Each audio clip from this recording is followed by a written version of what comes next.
At 8, my father sold me to landlord Liu's house as a maid. That landlord Liu was a notorious old lecher.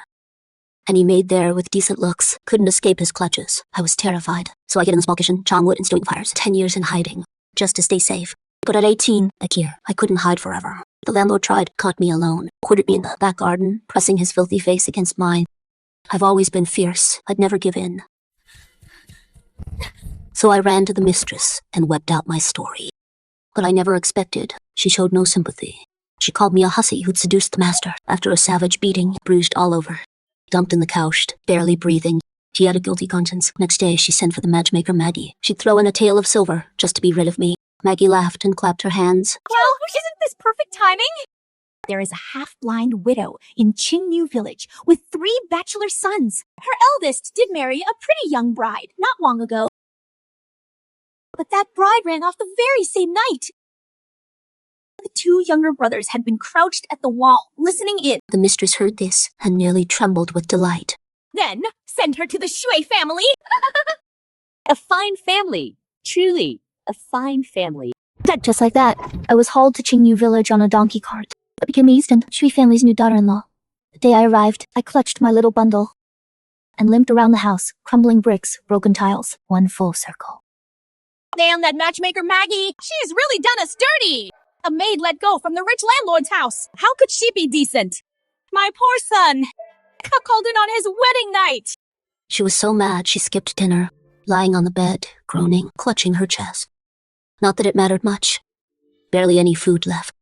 I searched the whole kitchen. Half a bag of millet, half a bag of flour, and some beans, sipping porridge through her ranting. I learned the matchmaker got maybe a third right. She had 4 sons. The eldest was lost in a flash flood. I married the second son, Ethan. Ethan, gone to town to fix roads, missed the wedding. Simon III studied at the academy, boarded there mostly, and the 4th, Leo, just 13, was a restless idler, always wandering outside. No idea what he did all day. She wore herself out, yawned, rolled over. Before long, thunderous snoring filled the room. June nights in the country, bright moon, few stars, the room thick with smoke, mugwort smoke. I stared at the bed, the stained, patched-up quilt. Lord, heavens, who is the dirty one here? She resented me for being a Leo family maid, a grudge she held. But I was here. Might as well settle in. No anger, no bitterness. Next morning, I ladled a bowl, handed it to her. Mother, don't worry. I am a decent woman. Who knows? Wait and see. By midday, Leo hauled in 2 big bundles of willow branches, bouncing with energy. His clothes were ragged. His worn-out shoes left his toes bare, face dark with sweat, pale streaks through the grime. Clearly, a wild one. Mother-in-law's eyes could barely make out shapes. The moment she spotted Leo, she dug into the can cabinet and pulled out a few pink wild peaches. Where have you been running wild these past few days? Brat, surprised you didn't starve. This is your sister-in-law. Say hi! Leo grinned and took the peaches, wolfing them down on the spot. Done. He wiped his mouth and flashed me a grin. I answered and fetched him water to wash up. He splashed his face quick, then grinned, ran to the shade to play with his branches. Mother-in-law loved her nap. I got her settled, then picked up a broom and a rag, dragging my half-healed, aching body to scrub this drafty, threadbare house spotless. The Shui home had 3 rooms, bedrooms on each side, kitchen between. The yard had a newer side room, probably where Ethan and his runaway wife had stayed. That made me think of his 2 younger brothers. I'd caught the gossip around the yard. Simon I hadn't met, so I couldn't say. But the boy in the yard, soaked in sweat, weaving a basket from willow strips, he still had a child's face. Didn't look like a troublemaker to me. Leo was good with his hands. In an hour he'd woven 2 baskets, fresh green and quite pretty. Something clicked. I brought water to the shade and asked, Leo, can you weave a fishing basket? Leo drained the whole bowl in one go, then said proudly, Sure can. Want one, Grace? That work. Grace wants to go catch fish by the river? No way. Why won't Mother let us? Why not? Because our eldest brother drowned. Mother said, water spirits lurk. They'll grab anyone near. I got an idea. A plan came to me. No worries. Your sister-in-law isn't scared. Shh. Weave one in secret. I'll sneak out and catch some fish. I'd say the fish jumped out themselves. Mother rarely goes out, and never goes near the river. Besides, my fish dishes are delicious. Doesn't that make your mouth water? Of course it does. Deal. Hurry and weave it. Leo's eyes lit up the moment he heard there'd be fish. Grace, you're not scared of water. Scared? Water's nothing to me. I always keep my word. While mother-in-law slept, I grabbed my basket and went to the river. The water was crystal clear.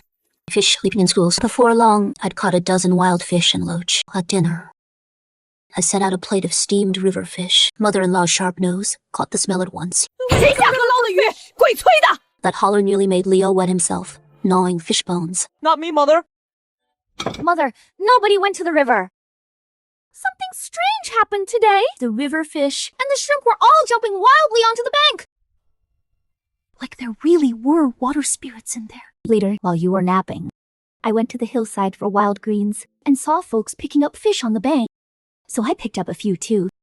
Leo watched me, not a blush, not a flinch, and quietly stuck his tongue out at me. Hearing the fish were found, her face softened a bit. Really? Picked up.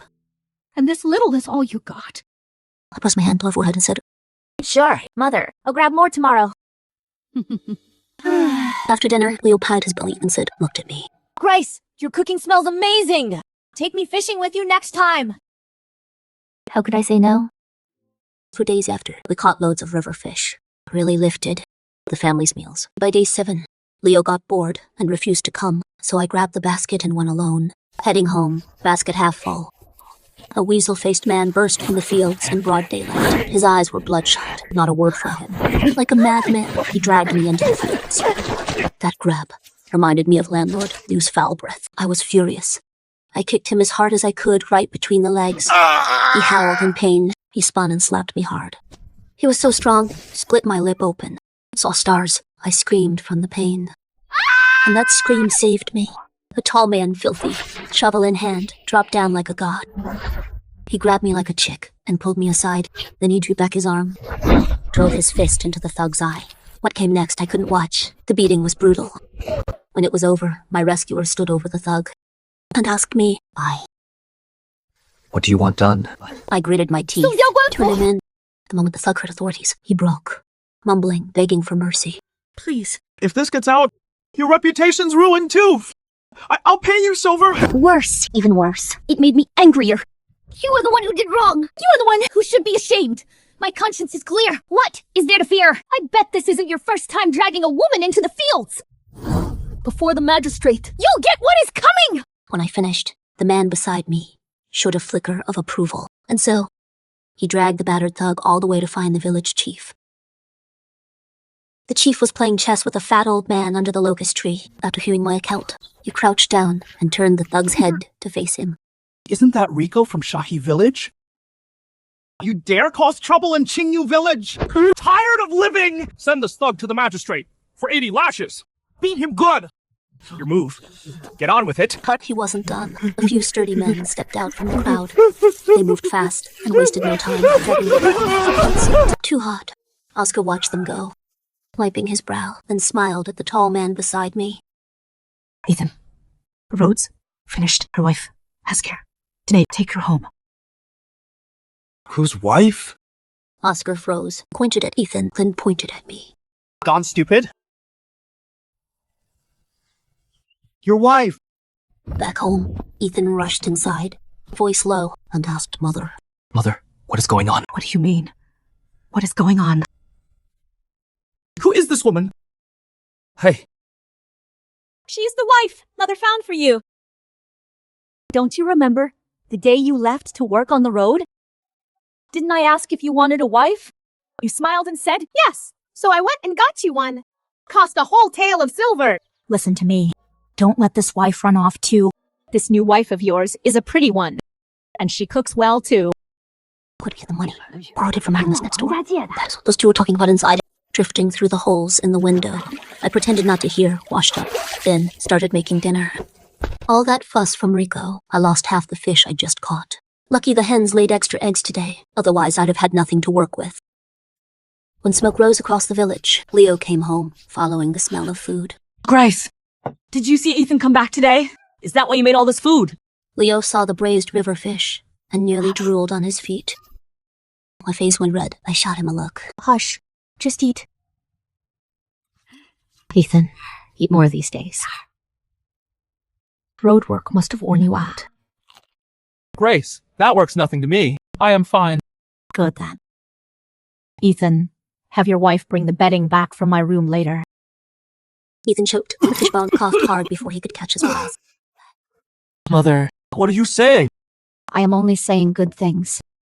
You are 21 already, and still no children. Ethan's face went dark red. He glanced at me with shifty eyes, then glanced at Leo and said with a helpless sigh, Blair, what are you looking at? Leo sucked on a wild fish. I am deaf. Can't hear a thing. I was speechless. The shoes were easy to be around. They really treated me like family. A crescent moon hung in the trees. I opened the window. The sweet field air was intoxicating. Once I'd laid the bedding on the kang, Ethan came in fresh from a wash, holding a damp cloth. Put this on your face. I took it and pressed it against my face. That really hurts. That damned Rico. Served him right. Beaten like a dog. I knew I was pretty, but half your face red and swollen. That is not a good look. But Ethan looked good. Not in a delicate, fine-featured way, more broad-shouldered, well-built, with rugged features. No wonder he could floor Rico with one punch. After that, two strangers sat on the edge of the kang. Neither of us spoke. A silence stretched on. Ethan suddenly blew out the candle. I nearly jumped out of my skin. Why'd you blow it out? You. Candles cost money. Save it. Oh, right. Fair enough. By rights, we're husband and wife. We signed the marriage papers, but I am sorry. When I was on the road, I got hurt. I'm afraid I won't be much of a husband. My mind didn't catch up. I blurted out. You were hurt? She just went quiet again. Get some sleep. He took off his shoes and got on the kang, lying down fully dressed. I settled at the far end. My face was burning, but after today's fright, my nerves were shot. My thoughts drifted, and soon I drifted off. Next day, just before dawn, Ethan went to harvest wheat. Simple food, mung bean porridge, pickles, fine meal. I served mother-in-law. After eating, I warmed up last night's millet cakes, grabbed my hat, and headed to the field. 3 acres of wheat. Not much work. Ethan worked it alone. When I arrived, he'd cut nearly an acre. Ethan, time to eat. I couldn't figure out what to call him. I settled on calling him Ethan. Not too distant, not too familiar either. And I could say it. Ethan heard me and stood up from the wheat field. He walked over holding something I couldn't make out. Here, for you. You. Where'd those eggs come from? Found it cutting wheat. I took it with a grin. A little nest with 4 or 5 eggs. Things like this in the wheat field. Caterpillars. And rabbits, too. Sometimes even snakes. I set the nest aside happily. I unwrapped the bundle. I poured him mung bean porridge. Have some porridge. Chilled in well water. Cold and refreshing under the hot sun. You drink. I'll take over. I'll cut the wheat for you. Back at the Liu household, I was a kitchen maid. I'd never harvested wheat before. Golden wheat fields, waves of wheat rolling. I was fascinated, so I grabbed a sickle and got to work. But he grabbed my wrist. Rest. I've got it. His grip was so strong. One brush and my wrist turned red. Ow! He let go. A flicker of guilt crossed his face. If you are restless, go clean the wheat. He bundled all the cut wheat into tight sheaves. But some ears had fallen. Shame to leave them there. So I grabbed a basket and picked them up. By midday, hauling a cartload of sheaves, and I headed home with my basket and a knocked-out rabbit. Back home, a fine-featured young scholar was sweeping the yard. When he saw me, he gave me a respectful bow. Grace. You must be Simon. What brings you home today? The academy gave us 2 days off for harvest. You are in luck. Ethan found a few bird eggs out in the wheat fields. And caught a rabbit, too. Good work, Grace. I couldn't take his formality, so I slipped into the kitchen. Ethan's want to work hard. Water's boiling. Ethan cleaned the rabbit quickly. I made braised rabbit and bean cakes. At the table, the shoes swept it clean. Once they were full, mother-in-law asked Simon. Simon, isn't the tuition due at the academy next month? Mother. Don't worry. The county gave a small stipend. I'll copy more books to cover it. That won't do. You'll ruin your eyes. Tomorrow I'll go borrow some from Agnes. Is Agnes well off? The Wangs run Qingyu village. They used to be poorer than us, but selling noodles over the years made them rich. They built a grand courtyard house, fancier than any mansion in town. I hate the words rich landlord. Makes my skin crawl. Landlords are all rotten to the core. Borrow from them, and they'll bleed you dry. Grace, watch your mouth. The Wangs are good people. Back when the plague hit. If not for them, I'd have been in my grave long ago. And your husband, too. Their girl healed him with her needles. Besides, they're good-hearted. Alone, never charged a cent of interest. There are still good families like that in this world. But Mother, they say help in a crisis, not a habit. We can't keep borrowing forever. Mother-in-law worries too. You are right. Who doesn't want a better life? Everyone wants something to strive for. But there is no way. By the faint moonlight, Ethan and I talked about lunch. The Shees weren't always poor, 5 acres of land. His father was a scholar, farmed in busy seasons, taught village kids to read off season, wrote couplets for the holidays. Life was manageable, but years back, he fell ill. To pay for treatment, they drained every saving, sold 2 acres, and fell deep in debt. To pay it off, she sewed patches day and night, clothes, until her eyes went half blind. After he passed, Simon joined the academy. Life only got harder. He is a scholar. Yes, the county sends a small stipend monthly, but a scholar's costs add up. Brushes, ink, paper, all costly. Travel and socializing cost more. And mother-in-law needs medicine too, so they survive on 3 acres. And Ethan's labor in town. But how much can hard labor really earn? Rob Peter to pay Paul. Simon owes a tale of silver monthly. He copies books whenever he can, earning a little on the side. But if it costs him the provincial exam, isn't that penny-wise, pound foolish? The Wang family built their wealth through trade. Maybe we could try the same. I've thought about it too, but the Wang girl knows oil-splashed noodles. All I know is hard labor. You don't know how, but I do.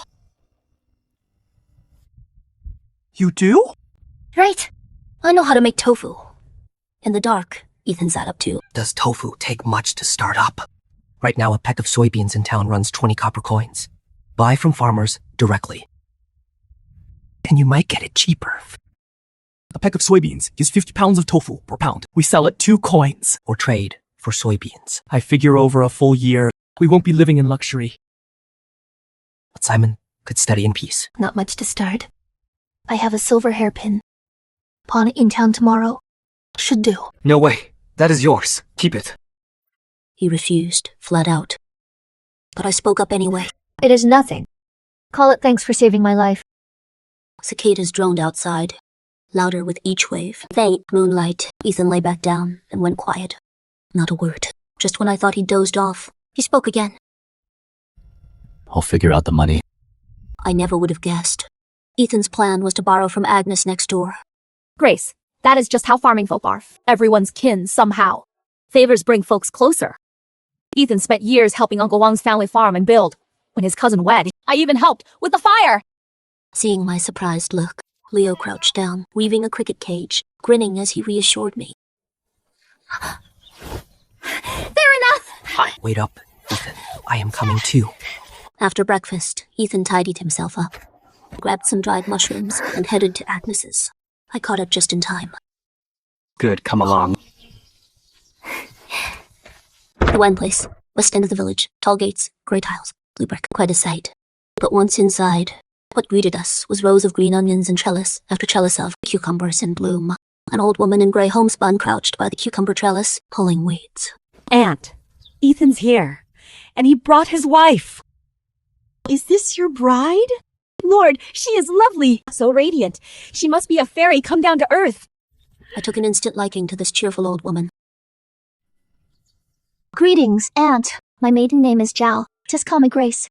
Good, good, and such a quick tongue too. Come inside, come in. Agnes warmly ushered us inside. You must be tired from the road. Here, have some fruit. Sweeten your mouth, dear. Ethan, I'll be straight with you. We come to borrow seed money to start a tofu business. About time! If you'd thought of this a few years ago, your mother wouldn't have strained her eyes mending clothes, straining them like that. Here we are asking favors again. What kind of talk is that?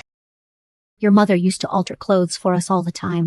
And when your father was alive, He wrote our spring festival couplets every single year.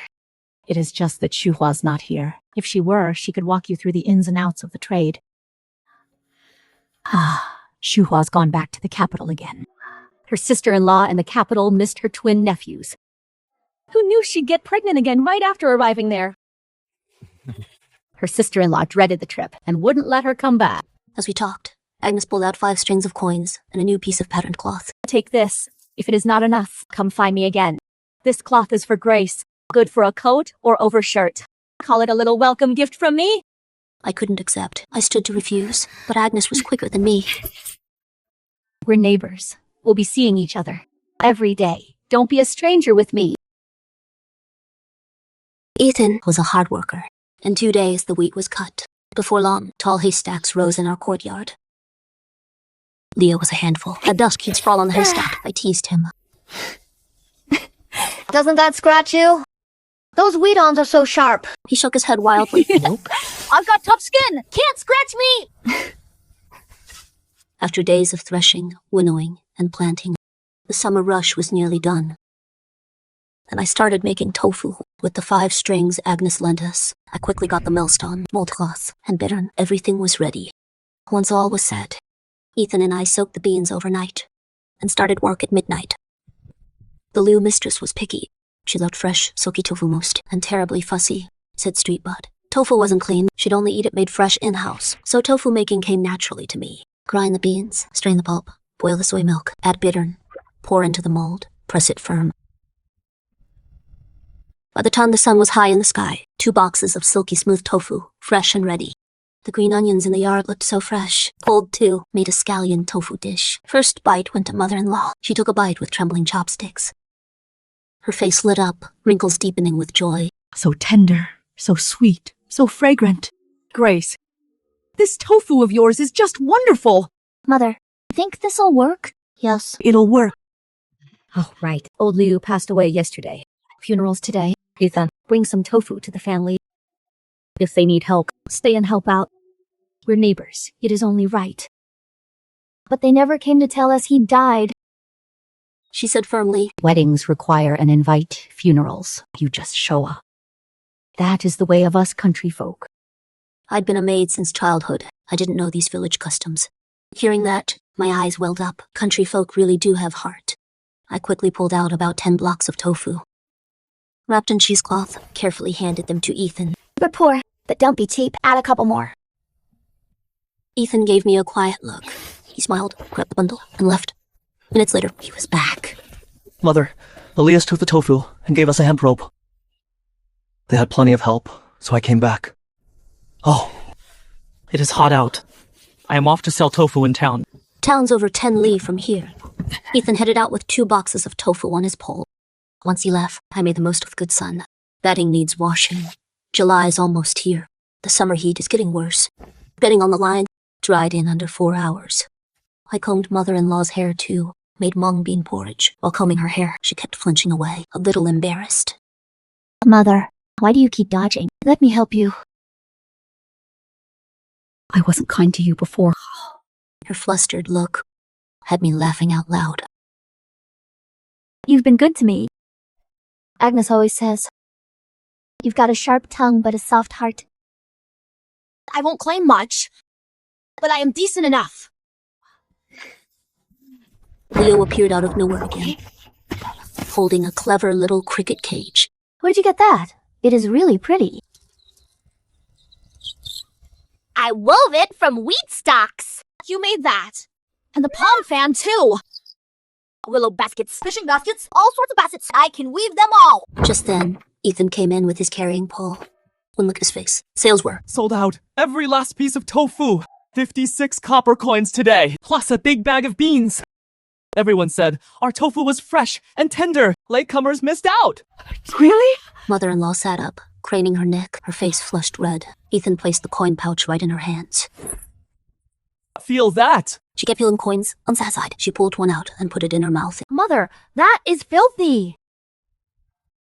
She looked ready to cry and laugh at once. If we'd started a small business years ago.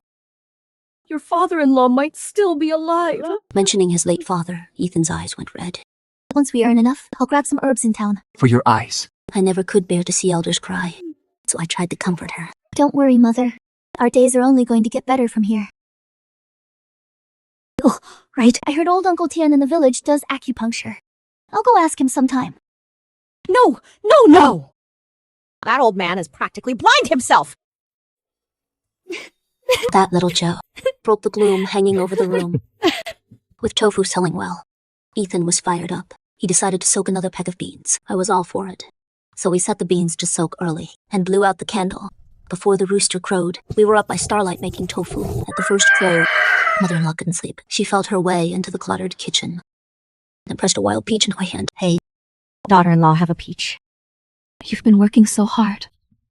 I wiped the sweat from her brow and smiled, took the peach and popped it in my mouth. Mother, you're actually sharing your peach with me. On mother-in-law's bed sat a locked cabinet, no telling what she kept inside. I'd seen her lock away peaches she wouldn't eat herself. When no one looked, she'd sneak them to Leo, poor Holmes' spoiled youngest. Law-in-law was no different. She doted on Leo, her precious baby. I never expected her to dote on me, too. When I teased her, she pressed her lips and got a little flustered, but she always had a sharp tongue. Even when she meant well, it never quite came out that way. Eat up. There's more where that came from. Just didn't want you starving. Mother, what a thing to say. She turned and walked off without another word. Ethan looked at me, full of shame. My mother speaks out of turn. I apologize for her. I heard that while straining the curds. I froze, then burst out laughing. What are you saying? I didn't take it to heart. Mother had her doubts about me at first. But now she is trying to be kind. I know that. Ethan still wasn't sure. You really don't mind. I came to this family to live, not fight. If you are always picking fights, you'll always find one. One wrong word, one bad day, and people tear each other apart. Families fall to ruin. Families fall apart. It happens all the time. But in life, you carry each other. You look out for each other. Mother doesn't know soft words, but I am not always right either. Neither of us is perfect. Besides, don't just hear what people say. Watch what they do. When I was a maid at the Leases, the mistress was two-faced. She beat, cheated, stole people. Her heart was pure poison. If I hadn't been so young, I'd never have been fooled by that woman. Got hurt, then ran to her to complain like a fool. Lucky, the Shune may be poor, but every one of them has a good heart. Otherwise, I am stuck in a mud pit for life. No way out. All that filled. Grief washed over me. Making tofu, my heart went cold, tears welling in my eyes. Ethan didn't know what to say. In pale morning light, he watched me a while, mouth open, then stopped. Finally, he said one thing. Trust me. I thought after all that brooding, he'd come out with something earth-shattering, and all I got was, trust me. Never expect too much from a country boy. Once the tofu was done, the sun was up. Mother had porridge ready. We ate and drank. I was soaked through with sweat. Grace, I made it for you. Like it? I took it, thrilled, and was of at once a few good waves. Oh, heavens. Instantly much cooler. I'll say this, Leo's a boy, but handier than any girl. Take this fan, for instance. Smooth edges, neat trim, faint scent of wheat. Sell it in town, and Ladies would snap it up for sure, Leo. I see you hate studying, and hate farm work too. So what do you want to do? Leo scratched his head and said, sheepish. Well, I'd just like to wander and tinker. Wander where? Tinker with what? Just roam around. See something new. Take it apart. Figure it out. Well, that works. Almost out of oil. Send Ethan up to catch something. Render some fat. Think you can make a decent hunting fork? No. Hold on. Listen up. We have no money. We'll figure it out. So what? Easy. Grace, you look all right. This kid, the lazy brat, finally stood up straight. Proud of himself for once. Useful now, huh? 4 batches of tofu today. After dinner, Ethan took the pole to town. I cleaned the kitchen and went up the mountain. Qingyu village is ringed by hills, orchards full of fruit trees, shaded slopes with dandelions and purslane and other wild greens. Then soon I'd filled 2 whole baskets. When I got the greens home, Ethan still wasn't back.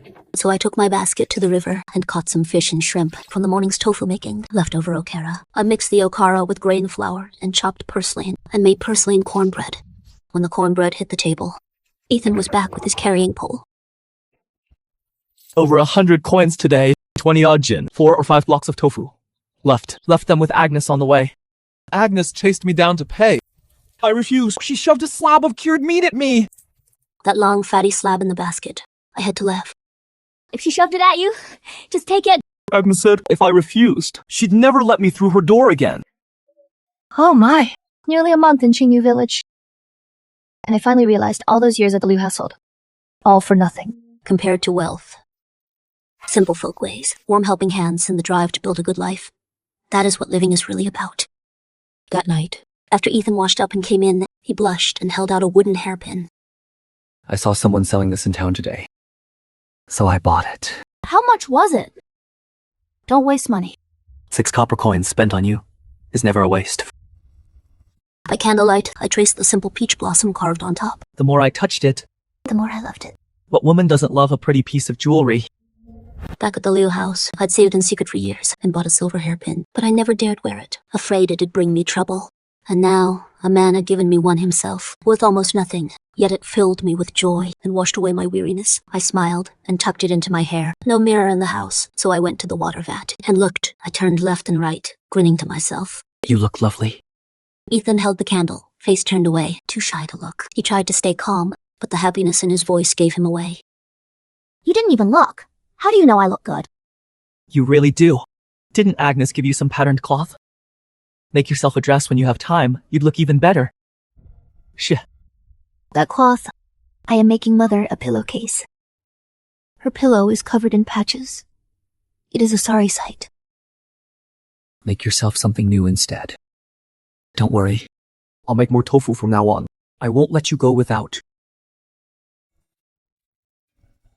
From that day on, up early to bed late, 5 or 6 crates of tofu a day. When the town wasn't enough, he'd carry his bowls to nearby villages, calling out his wares. After costs, by late August, nearly 100 copper coins a day. But the work was brutal. Midsummer hadn't even passed, and he'd already lost a whole size. My heart ached for him, so I put extra care into every meal. I made sure whatever little richness the house had went to him, scared he'd burn out. But every time, he'd give me the meat and fish from his bowl. You are not strong. Eat more. I am a man. I am fine. Leo also surprised me. I asked him to make a hunting fork. He came back with a whole bunch of things. Ox horn 4. 3. Pronged 4. Meteor hammer. Flying slingshot. Even Ethan, usually stern with his brother, was impressed. How'd you figure all this out? Saw 'em while wandering. Just made 'em. Ethan, let's go try them out up the hill. Fine. Let's go. Ethan's a man of few words. He took Leo up the hill without a second thought. 4 hours later, hauled back a sack of game, home. I opened the sack. 4 wild rabbits. 6 pheasants, 7, 8 fat birds I couldn't name. Quite a haul. Rabbit is lean. I'll air dry the meat. Pheasants nice and fatty perfect for rendering chicken fat. As for the birds, let the brothers deal with them. Roast 'em, grill 'em, whatever. Not enough to fill Leo's gap. When Simon came home on break, he saw how things had changed. That bookish look was full of astonishment. Mother-in-law sat happily on the kang, stroking the new cloth I'd made her, saying, All thanks to Grace. Thank you, Grace. Simon's wonderful, but this habit of bowing all the time always made me uneasy. Not that I minded, just felt odd, so I waved him off awkwardly. We're family. No need for that. Next month's tuition is already covered. Just focus on your studies. Stop copying for others. Is hurting your schoolwork. Simon froze. He glanced at mother-in-law fussing over the pillowcase. She ignored him. So he turned to Ethan. Ethan was making tofu. No help there either. Helpless, he turned to Leo with a look. It is true. Grace is sending me to town to apprentice with the carpenter. I'll be living in town just like you. Can you cover the fees? Room and board's included, all covered. But I work for him free 3 years after. Carpentry. Simon was touched. He pulled out a silver ingot. He placed it in my hands. Grace, don't worry about my tuition anymore. The last monthly exam, I placed first. The Akami waived my fees for the year and gave me a 5-tael stipend. Keep the silver here. Use it for whatever the house needs. Just then, everyone in the room froze. 5 taels stipend! That academy is loaded! So generous! The stipend only started a few years ago, recently. Funded by a wealthy family from the capital. Uncle Wang's godson was the first student to receive it. Oh. Wang Senan? I know him! When we were kids, I used to talk trash about him behind his back. His crazy sister came after me with a stick! Didn't he pass the exam and go to the capital? He was the finest student Romo Academy ever had. Ethan, you are no slouch either. Around here, a scholar as young as you. First fat doesn't count. Is the last fat that matters. The last fat crushes the bed. Simon, when your father was alive, always said you are sharp. Don't worry. You've got this. Mother, that is you. All right, you are the backbone of this family. Keep it safe. Who has time to play the generous stranger? Your house. You're worried. I am done fretting. Mother-in-law was pleased, yet she frowned and pushed the silver back. I hesitated. Barely 2 months in, already running things. Village tongues wag. Would this just invite gossip? Then I saw the whole family watching, hopeful. That doubt vanished on the spot. Behind closed doors, we live our own life. Nobody's business but ours. The shoes are all sharp. Ethan can't read much, but steady and hardworking. Always the one carrying the load. He handles the tofu business. Fine on his own. So I am thinking of buying more hillside land. Plant peach trees. I'd barely floated the idea of buying land when Ethan said, We have 2 acres of peach. Throw up the hill. But peaches don't fill you up. And they spoil fast. Not with the effort. Dry them into dried peaches, then they keep. The kernels make a fine peach kernel soup too. A bowl sells for several coins in town. And our Qingyu peaches taste sweeter than anything at market. The village used to have several lime kilns. The hillside soil is mixed with lime. That is why our peaches have a sweetness all their own. The mountain path is rough, though. They don't keep well.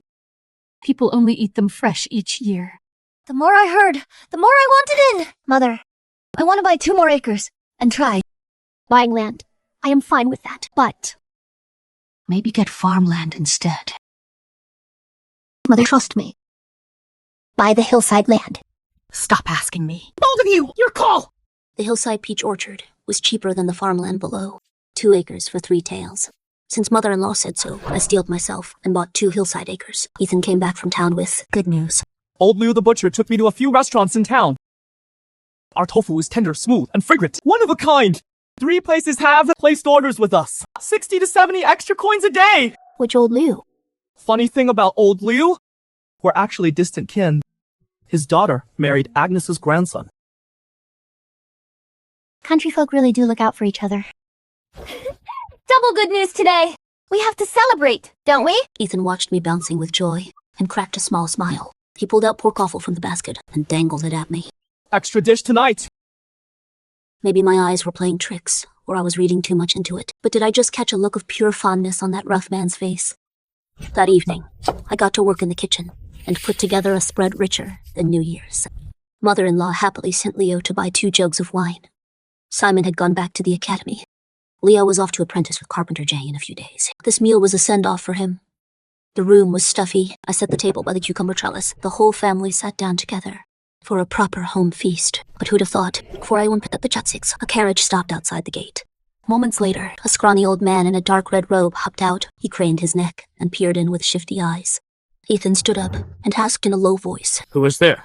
In the dim twilight, that old man spotted me right away. One look, and he burst out wailing. It startled all of us. And while he cried, he lunged at me, snot and tears everywhere. Grace! Papa! My dear girl! Yeah! Dear. The old man was about to grab me. Ethan was quick. He pulled me behind him and grabbed the old man by the collar. What do you think you are doing, boy? I am here for my daughter! I don't know you! You! Behind Ethan, I studied this old man claiming to be my father.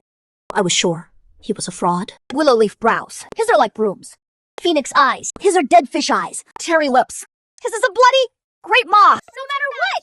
He can't be my father! He looked like he'd seen a ghost. He was so mad his hair stood on end. I am Felix Zhao! Your father, Grace! You don't remember me at all? Not at all! I shook my head like a rattle. Sold off at 8. 10 years have passed. Even if he was my father, I don't remember him. Besides, he looked completely off. Like a trafficker. But my father's name really was Felix Zhao. The furious old man dug a crumpled strip of cloth from his coat. This is the deed your father signed with the Liu family back then! Can't fake this, can you? This in this house. Only Ethan can read, the rest are all illiterate. I took it, skeptical, looked it over. He turned quickly and gave me a nod. My mind went blank. Could this really be the man who sold me for 800 coins? Oh, it is my in-law. He is here. Oh, Ethan, move it. See, your father-in-law. That is why mother-in-law runs this family. While Ethan and I stood stunned, she'd already put on a warm smile and was greeting our guest. Ethan snapped to and quickly caught on.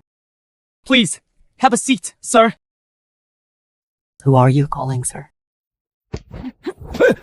Let go of me! Let go! I am not drinking! I won't drink! Oh, this wine smells good. Fine then. I'll humor you. Leo was a sharp one. He knew Ethan was too straight-laced for all that sweet-talking nonsense, so he grinned and grabbed the old man sleeve dripping tight, wouldn't let go, pinned him at the Kang table. The old man was a drunk, one whiff, and his feet wouldn't move. He made a show of protest and stayed. Ethan wasn't one for small talk, but he could hold his drink. Bowl after bowl, one went down, and the old man's tongue loosened. The floodgates opened. If I hadn't been desperate. Who would sell their own daughter? But that year, the drought. I was a widower alone, wouldn't feed her, selling her meant she'd at least have food. Wasn't that right? What? You are asking me, how'd you make it big? Well, this is Shameful to admit. 1 year. I found a lady's hairpin. Her husband misunderstood and beat me badly, broke my bones. Hit me, can't let that slide, right? So his family paid me 10 taels of silver. I used that silver to buy a worthless hillside. Can you believe it? That hillside had ore in it! Grace lost her mother young, was given away, a maid for years. Nearly ruined by that scoundrel Lou.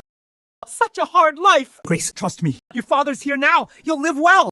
Find you a good match. I sat across from Felix, watching him tear up, then grin and ramble. I was so mortified. I wanted to crawl into a hole. Father, what are you saying? I am already married. Right.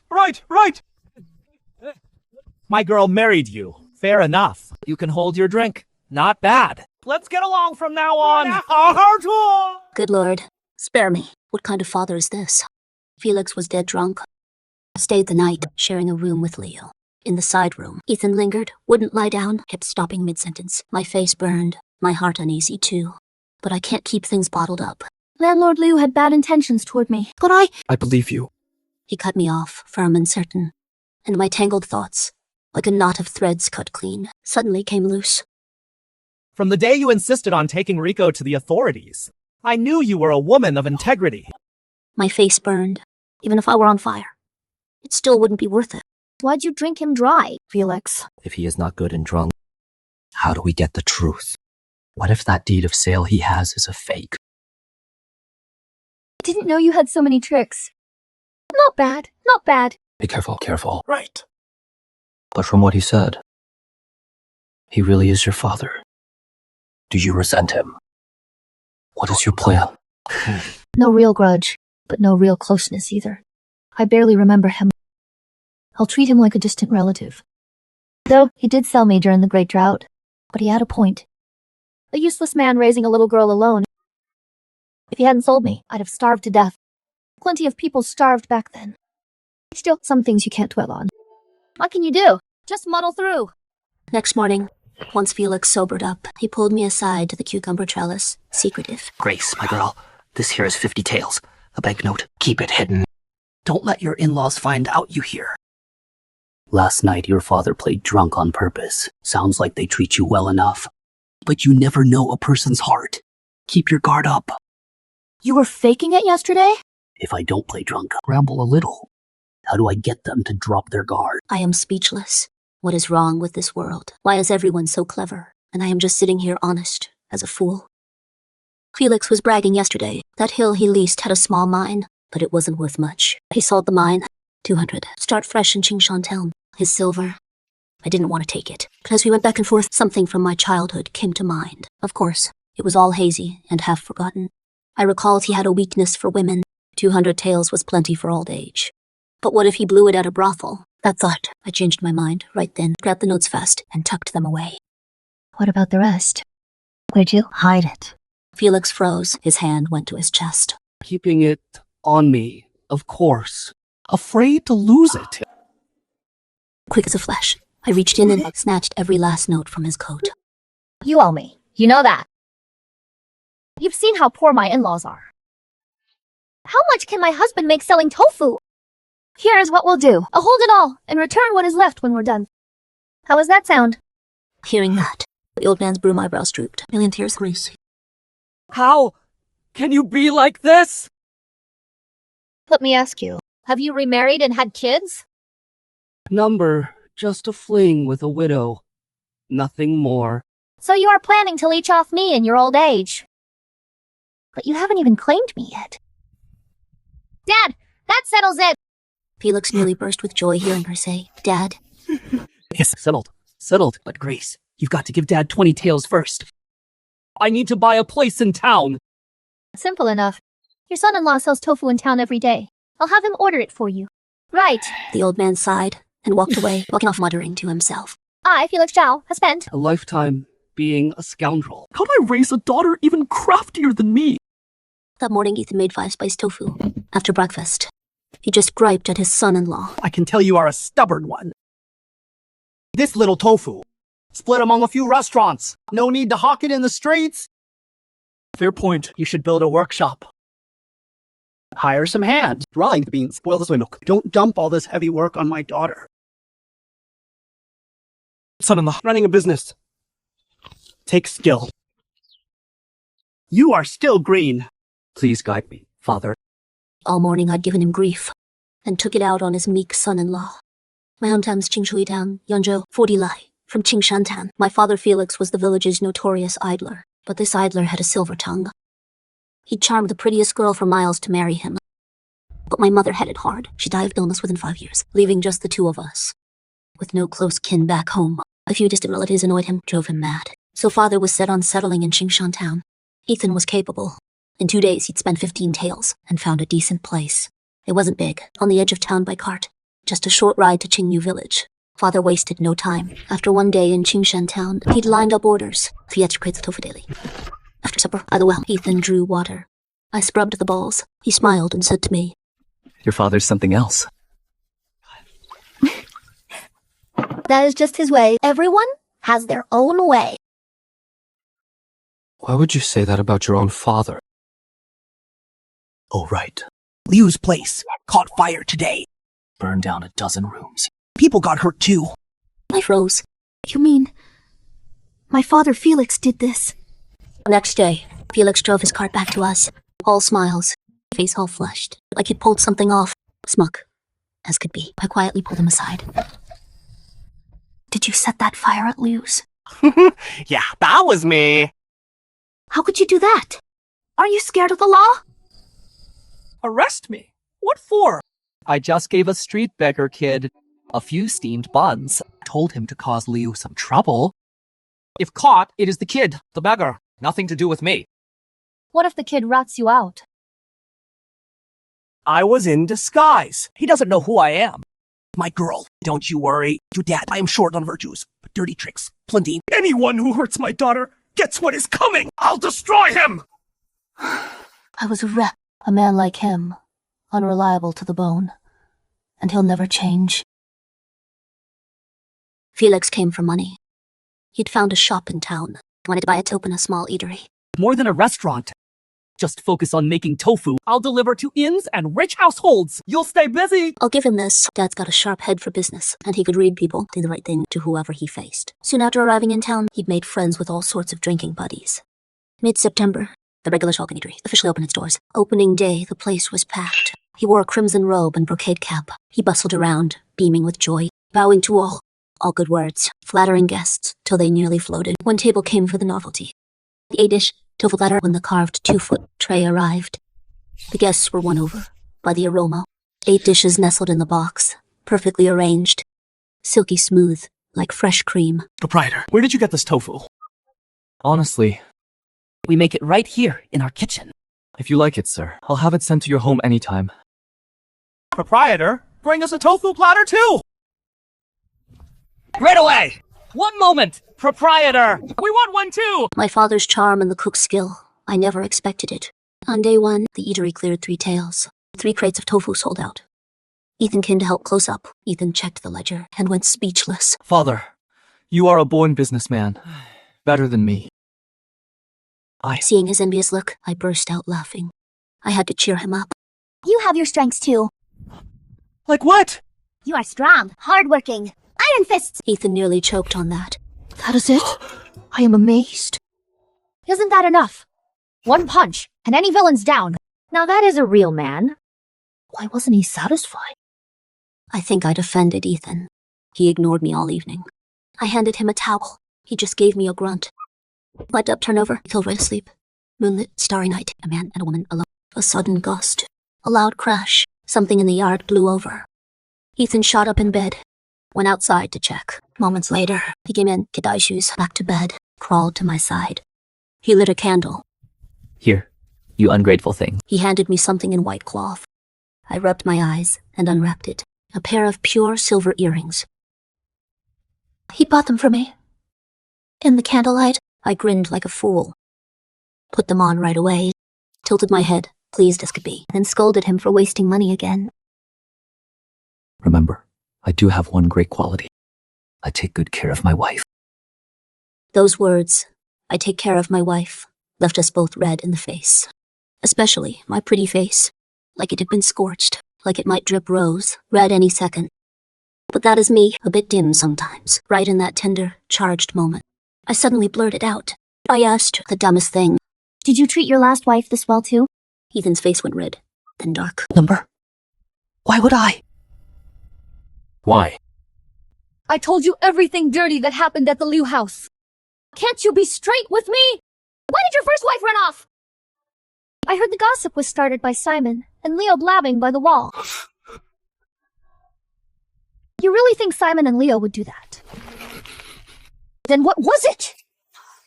Ethan didn't want to talk about that woman, but I kept asking. He just sighed and said, We paid 3 taels for her, brought her home. That same night, she demanded 10 taels of silver. She feared the money would all go to Simon. I refused. She threw a fit. Scratched up my face. Mother, Simon, and Leo came to break it up. She threw herself on the floor, screaming. Said we all disgusted her. Then what? She cursed us out, grabbed her bundle, and ran. Afterward, I heard she'd done this 4 or 5 times already. I was speechless. She was scamming bride money all along. I once heard a story in town about a charming man who swindled widows with savings, conned 500 taels in 3 years. When it came out, the swindler was ordered to repay it, got 50 lashes, and sat in prison for years. A perfectly able-bodied person. Refusing honest work. Scheming and cheating instead! If you ask me, they deserved every bit of it! The shoes were already dirt poor. Then she still swindled 3 taels out of them. Bad enough she took the silver. She even slandered my 2 brothers-in-law! Indeed, utterly despicable! Simon especially. He is a scholar, and aims for an official career. No good name. What will become of him? Still, this did land me quite a windfall. The shoes, she means well. Ethan works hard. Simon is bright. Leo has a trade. Right now, it is hard, but things keep getting better. The eatery gets busier every day. My father's no looker, but he has got a silver tongue. Officials, farmers, young wives, old ladies, anyone through that door raves about how warm proprietor Zhao is. Funnily enough, even landlord Liu became a regular. My father, all grins. Whenever he saw Liu, he'd clap his shoulder and call him brother, fussing over him with fake concern. Old Liu. Has your new house been finished yet? That burn on your leg, it has been so long now. Still? Not healed? Still limping? The doctor says. Almost done. Wonderful. Capital recipe peach blossom wine. All of Qingshan Town. Only I have it. A little pricey. Yes, 10 taels. Silver a jug. It is your lucky day. Drink till you drop. Truth is, there was no secret wine. He mixed cheap wine with well water and some shady herbs into a special brew just for Liu. Smelled great, but drink it long enough and it drains a man dry. I thought father went too far. He didn't care. He said coldly, See if that old lecher bothers girls now. Number! Aren't you worried he'll come after you? Dad scoffed. That old fool better not become the town's laughingstock. Come find me! But then again, how would he know it was me? He and I are thick as thieves now. Best drinking buddies. Truth be told, I despised landlord Liu, hated him to my core. Dad sold me under a contract with Lou's steward. Since Liu didn't recognize my face, I let it go. Evil meets evil, let them grind each other. Once the restaurant opened, Ethan no longer had to haul tofu to town. Dad hired men to cut it out daily, dozens of boxes from the village, 3 or 4 for the restaurant, the rest to taverns and wealthy kitchens. Our kitchen was too small, so Ethan built a shed in the yard, just for tofu. At first he worked alone, but by late October, he was falling behind. He hired the neighbor women to help. Why hire others? I could have done it. October in the country turns cold. The far end of the bed was icy. I slid Ethan's bedding toward the warm end, close enough that I could reach him. Ethan lay under the new quilt I'd made him, and gave me a look, content, yet not quite. You. Rest up. Take care of yourself. No. Once he learned Leo's people had beaten me half to death, he never let me do heavy work again. That was months ago, already. I felt perfectly fine, but he wouldn't hear it. A woman's body is precious. And with the cold coming on, don't be careless. How to put it? I found another strength of Ethan's. He jinxes things. A few days later, I caught a chill and ended up flat on the heated bed. 2 thick quilts piled on me, still cold to the bone. Ethan panicked. He turned to fetch the doctor, but mother-in-law grabbed him by the arm. What now? How'd she end up with a fever? Could I be possessed? Done. She fought her way to the kitchen, returning with a bowl of water and 3 chopsticks. She laid 1 chopstick across the rim. Mother-in-law waved the other 2 over my head in circles. 25 8. Spirit, come. 3 6 9. The hanged, the sick, follow the chopsticks. Then, she tried to stand them upright in the water. Once, twice, 3 times, and they actually stood up. Well, great-grandmother's ghost. She was always sickly, one misfortune after another. It is fine. We've sent her off. Sleep it off, and you'll be good as new. Ethan touched my burning forehead, not quite convinced. Mother. Let's fetch Uncle Tien. When you boys fell sick, I drove out the spirits myself and you were fine. Seeing how certain she was, I felt mostly at ease. But by midnight, I was shaking all over, teeth clenched, fever rising. This time Ethan panicked. He threw on his clothes and slipped out in the dark. Uncle Tien knew medicine. Years back during the plague, he'd saved many lives. A lifelong bachelor, no children of his own. But he'd taken Agnes's granddaughter Pearl as his apprentice. The Wang family had good heart. When they built their new house, they kept a room for him to care for him in old age. Mother-in-law felt my burning body, and even she was frightened. Why isn't she better? I already sent it away. Uncle Tien's getting on in years. This late at night, who knows if he'll even come? Uncle Tien didn't come. His apprentice Pearl did. Pearl was about my age, a quick, tall girl. By candlelight, groaning, she took the pulse and got messing. Then she laid a pouch of silver needles on the Kang table. They gleamed cold, every one longer than a finger. I was terrified out of my wits. Didn't you just say a few doses of horrible medicine would do the trick? I am just saying, if you don't take care of yourself from now on, these needles won't just sit on the table. They'll be going into you. Ethan had been stung by her before. He couldn't help but shudder. Pearl, put those needles away, please. They're unsettling. Unsettling? Your wife falls ill and you say nothing. Get help. Call an exorcist instead. Is there anything scarier than that? If superstition worked, why have doctors at all? Farmers have done it that way for generations. Your generation needs to change that. Pearl, sit still.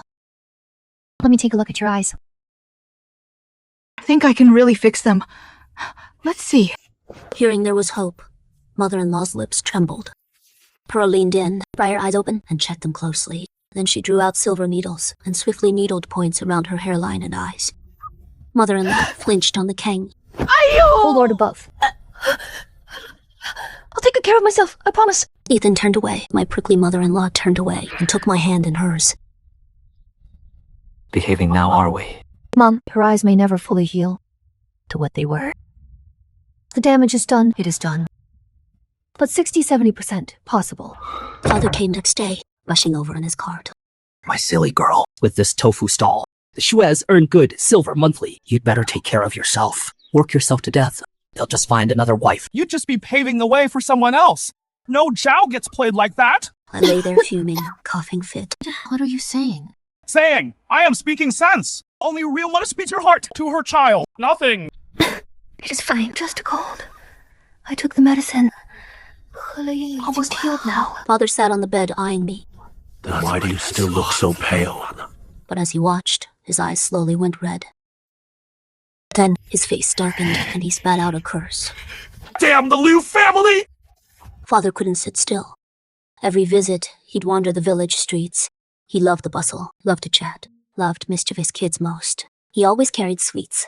In the village, he'd tease every kid he met and hand out candy. Every kid in the village would laugh and giggle, trailing behind him. At first, his behavior seemed so odd. The chief nearly took him for a trafficker and beat him right there. But now he and the chief and all the old men were thick as brothers. Even the gossips at the village gate. When they saw him, would wave and call out warmly. Oh, Grace's father is back again! Time. He came with gifts for me and even brought things for his old pals. This rice cake is for old Uncle Tien. This tea cake is for the village chief. And this peach blossom wine is for your Uncle Fatty. Peach blossom wine. I was stunned. Ha! Not that fake stuff Lu Wong peddled.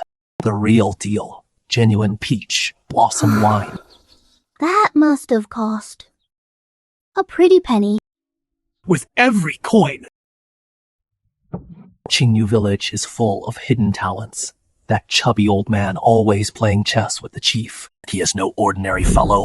You might never meet someone like that twice. But when you do, you treat them right. I know what I am doing. No one strikes a smiling face. I'll deal with him straight. You really know how to work a room. Silly girl. We only live once. One life to lose, and plenty of things can end it. So we'd better build goodwill. Keep a way out, right? That night, I thought, tossing over my father's words. I couldn't sleep. Now, the Shui family was making a living with tofu. But tofu had many sellers in town. I needed more ways to earn. Pearl treated mother-in-law for over half a month, then headed to the capital. Before leaving, she told mother-in-law. Rinse your eyes with chrysanthemum water every day. And eat more mung beans, too. She could make out shapes. Mother-in-law was overjoyed. Child, how can I ever thank you? Mother said, at my birth, she had no milk. I nearly starved. You were nursing Simon then. And when you heard, you came right to us and nursed me yourself. How can I ever thank you? Oh my, that was ages and ages ago.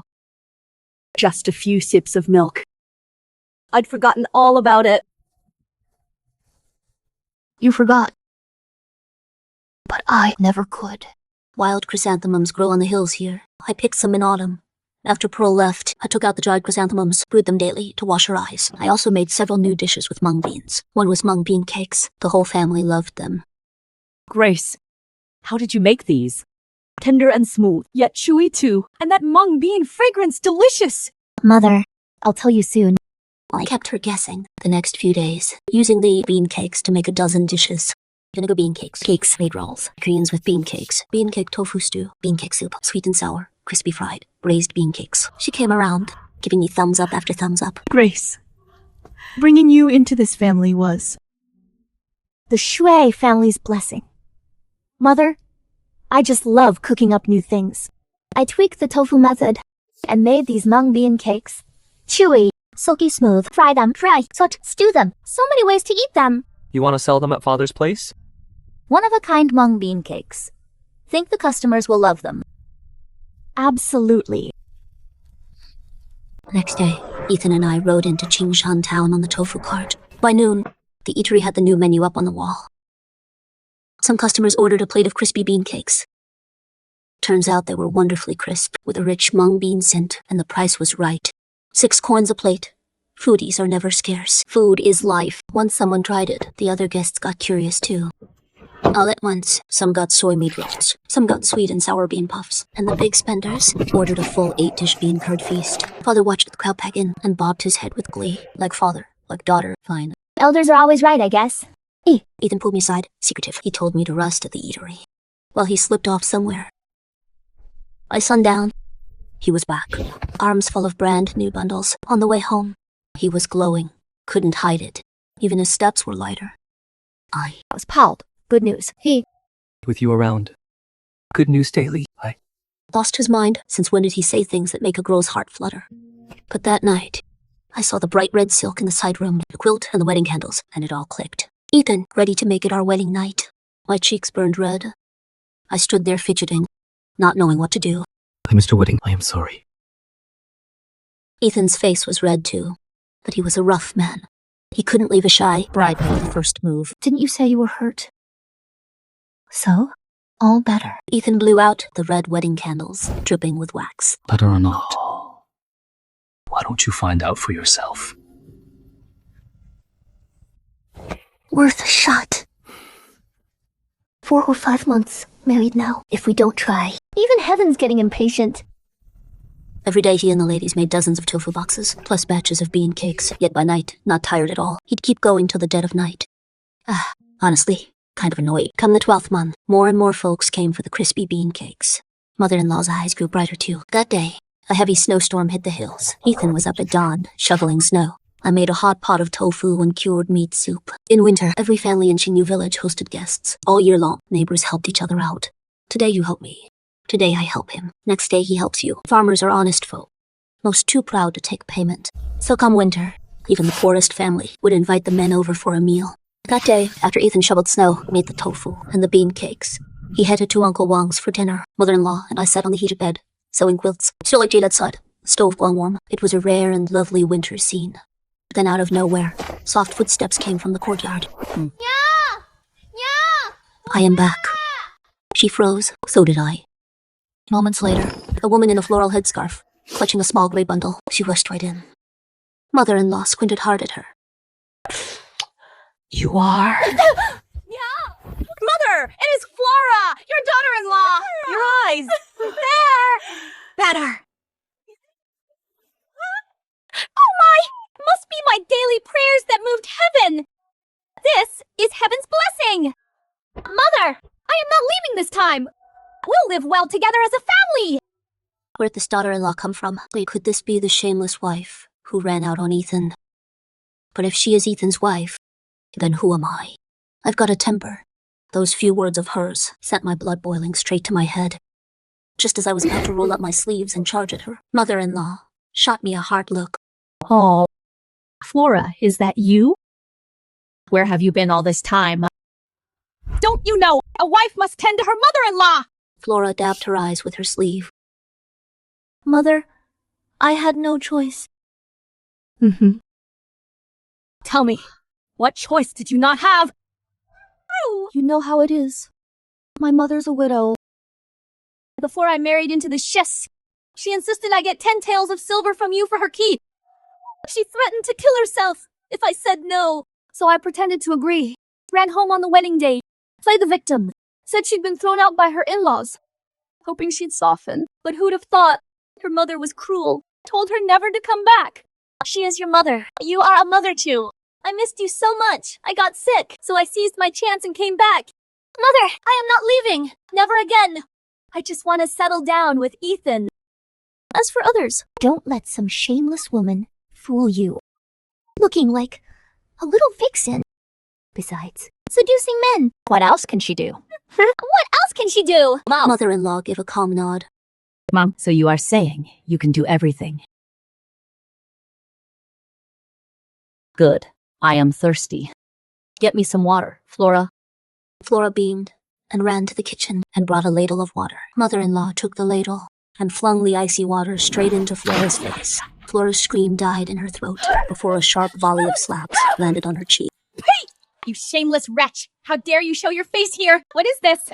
Heard the Shui family's doing well now. Came to swindle money again.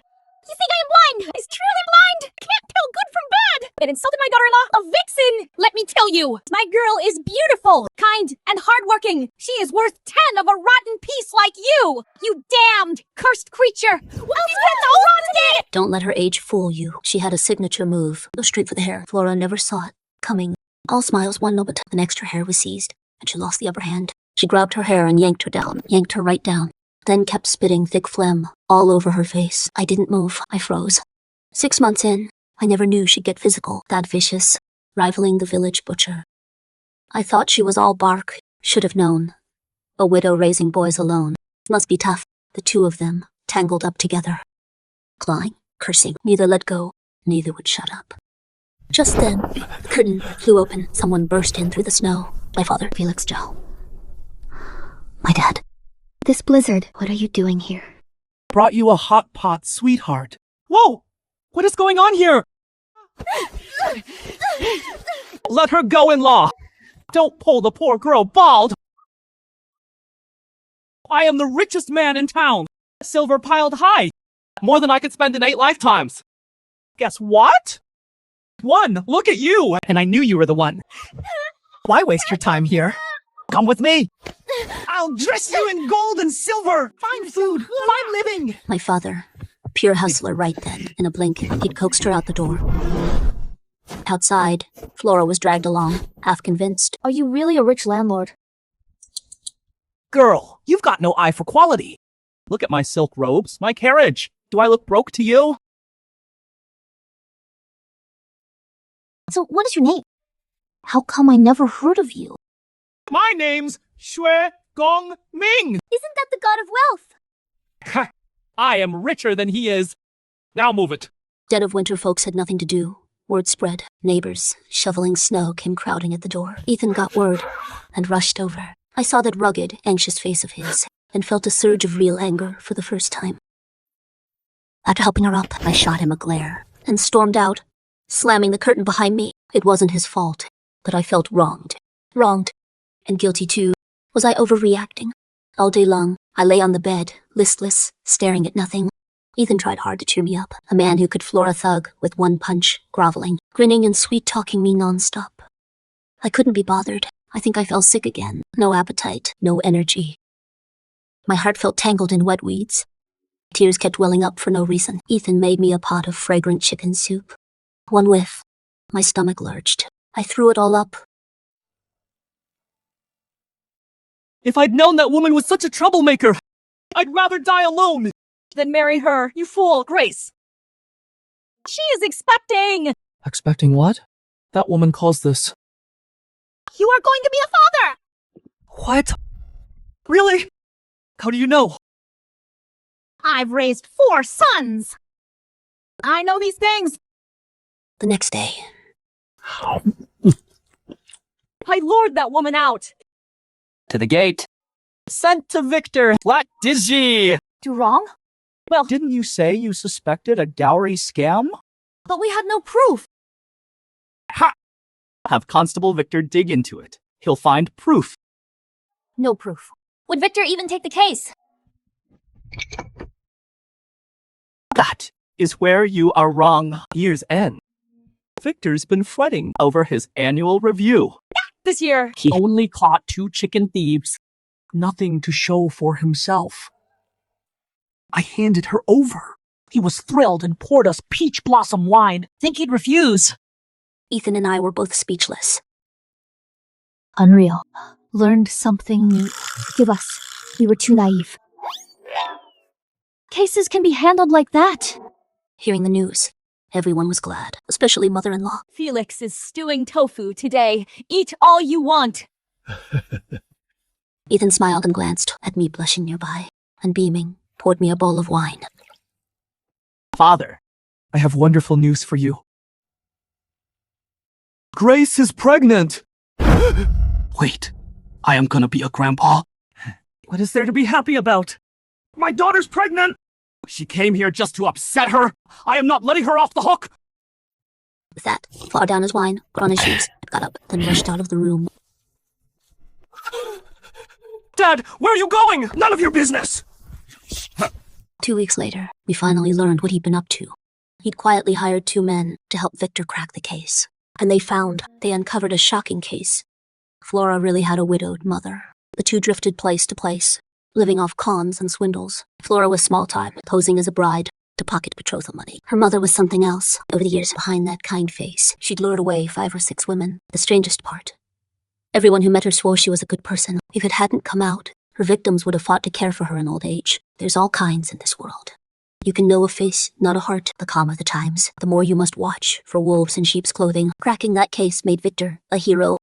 He brought honor to the whole town. So at his year and review, he got a promotion and 20 silver taels in reward. More than once, drunk, he'd grab my father's hand and weep. You are the one who gave me a second life.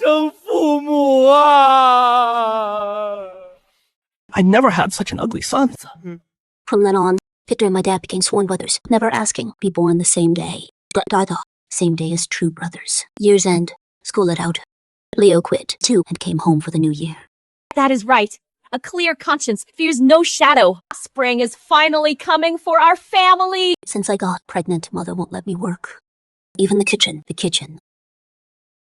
Before you came along, we fed ourselves just fine. Nobody starved. My eyes are so much better now. Let Mother make you some lamb soup. Mid-December, Ethan brought home half a lamb. After the banquet, lots of lamb left, so Mother made lamb soup often for me. New Year's Eve, our New Year's feast was rich. Fish and meat galore. All Father's brought over from his little eatery. Oh, this is too generous. That is nothing. The real gift. 20 acres of peach orchard on the back hill. A gift for my first grandchild. What did you buy this for? Dried peaches. Preserved peaches. I'll keep you in suspense for now. Come spring, tend that orchard well. Could bring a windfall. The deed was written in my name. My eyes welled up. Father. Father quietly sipped his wine. Hearing Father, he went unexpectedly soft. I am getting old. Just lost 2 teeth yesterday. As Father grew older, he felt more and more guilty. What kind of father sells his own daughter? Even starving, I should have kept you close. I should have loved you and kept you alive. God's a bastard! I let you suffer all those years for nothing. Someday. Yeah, when I go. To the afterlife. Mom Won't forgive me. Enough. Said or not. I know what I've done. For the rest of my life, I live for you. Even the Shea family was moved to tears. Choose a toy for a better winter. Come spring, mother-in-law, seat up mid-zone, no stocking her. Tiger hats, bayou shoes, belly bands. She went door to door for fabric scraps to sew 100 family quilt. They say it brings a child blessings from the whole village. Safe and well. Do you want a grandson? Or a granddaughter?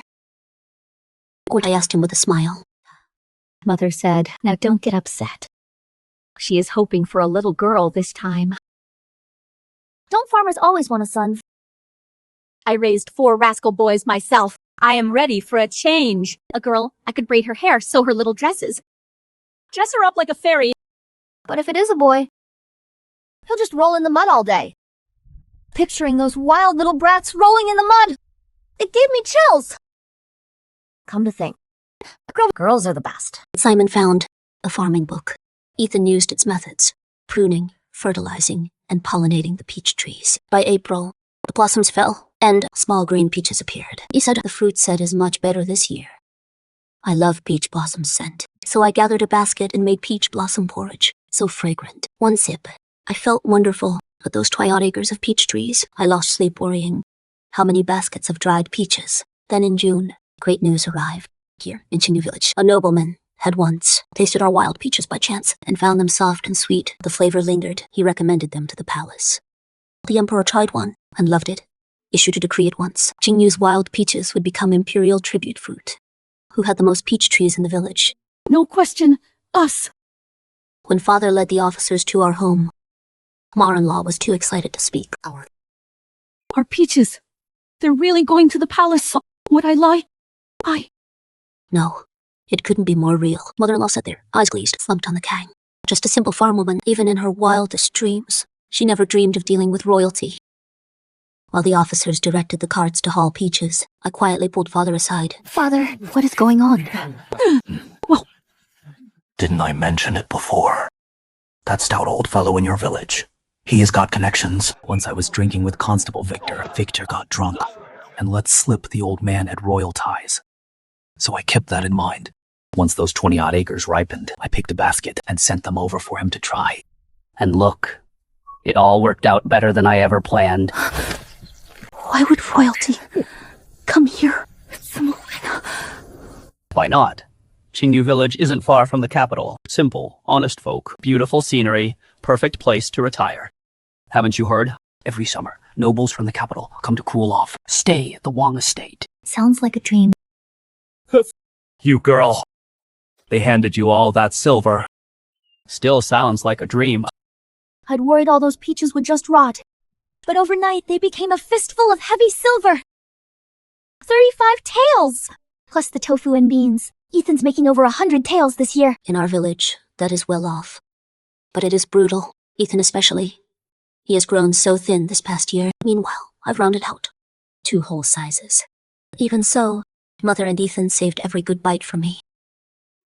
I'd pout and say, Mother, from now on, save the lamb broth for Ethan. He works the hardest in this house. What does a rough man like him need lamb broth for? You are eating for 2. You need the nourishment.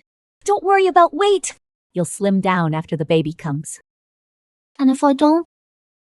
Just a tofu. Ethan walked in, drenched in sweat.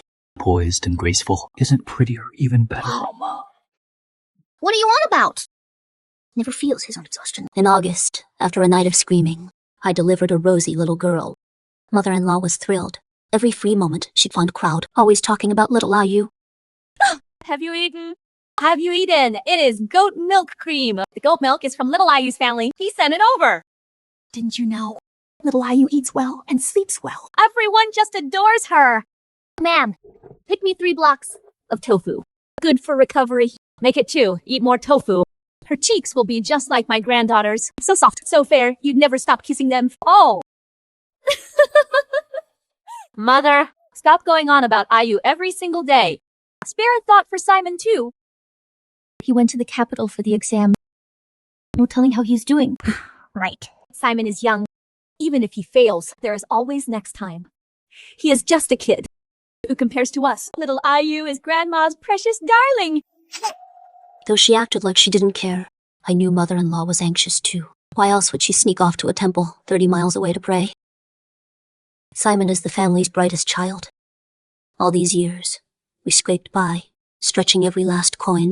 We tightened our belts to keep him in school, also he could rise from a farmer's son to a man of standing. I think Simon will pass. He has the Shui family spirit. Hardworking, diligent, and sharp. Most of all, they all truly care. Because I was heading to the capital for the autumn imperial exam, I should get going. This is a gift for the little one, Grace. Hope you like it. Little Yu was still in my belly then, yet he'd already had a gift ready. God knows how a poor scholar saved up for a silver locket. What it cost him. Simon is a good man. Leo's a good kid too. He'd picked up most of the carpenter's craft. He'd built a cradle for the baby. A hammock, all of it. Each piece, finely handcrafted, made with real care. No amount of money could buy that. But Ethan wasn't done. He pulled Leo aside, told him to make a rocking horse too. He wasn't even a month old. Does she really need one? Ethan was changing Yu's diaper, grinning like he'd won the world. Sooner's better. No point waiting for my girl ever. Since our girl arrived, Ethan was a changed man. He had a new fire in him. Said he'd start saving her dowry right now. By her wedding day, she'll have a grand procession. 10 lie of red. Dream on. 10 lie of red. Forget it. Can a farmer afford that? Of course, Ethan had his moments of doubt. One night, on one side, little Yu on the other, and me. He looked at her, then at me, and let out a quiet sigh. Honey, I am just a farmer. Do you ever feel like you got the short end marrying me? Then who do you think I should have married? A rich man, a nobleman, a fine gentleman with your looks. You could have married a prince. Yada! I was giggling under the covers, preached and smacked. Marry a prince. Sure, why not marry the emperor? What a wild thought. Not gonna lie, truth is, I once had that same dream. Even dreamed I was a lost princess. But every girl has her dreams, and yet, dreams are just dreams. What matters is cherishing the one right in front of you. Besides, you've got so much going for you. Whack you. I got a good deal. What? It's good about me! You are strong. How? Can you please get off me? Just hold on a little longer. This won't do. Then! Baby's 1 month party father, beaming, drove up in a cart, walked in, and right away flashed the grin, bowing deep to mother-in-law. Congratulations, in-law! What wonderful news! Same to you, Grandpa. Congratulations. Look, little one's so prey, isn't she? Hey, I am not talking about the baby. No, she really is the prettiest little thing! I digress. I am here with good news. You signed the... Simon passed the provincial exam. Mother-in-law didn't quite catch it, Past what? but Ethan caught on right away and shouted right into her ear. Mother! Simon passed the provincial exam! Right. Really? Old man, can you hear that down there? The She family's finally got a scholar. The poor family's pride, the struggle behind it. No outsider could ever know. So many dream of rising up, but most never even find their footing. Before they're cut down, eyes still open. How many truly make it through? Fawcett, word of Simon's pass reached the county, and every official wanted to befriend him. Simon was already taking tea with the magistrate. Wonderful. As it should be. We should hold a banquet for his teachers and do it right. Thank the Academy Masters and all who helped. Hold it at my restaurant. I'll cover the cost. Oh, we couldn't impose. Nonsense! This is my glory too. On September 26th, the regulars welcome eatery threw a banquet that rocked the whole town. That day, the Academy Master students, county officials, and villagers all came. Simon stood before the crowd, radiant, gracious, and poised, raising his cup, every bit the brilliant young man he was. Before the feast began, people were asking if he was spoken for. Ethan and I sat holding the baby, watching our brother who'd honored the family, eyes growing wet, looking man this year, all those hard days. I couldn't help but weep with joy.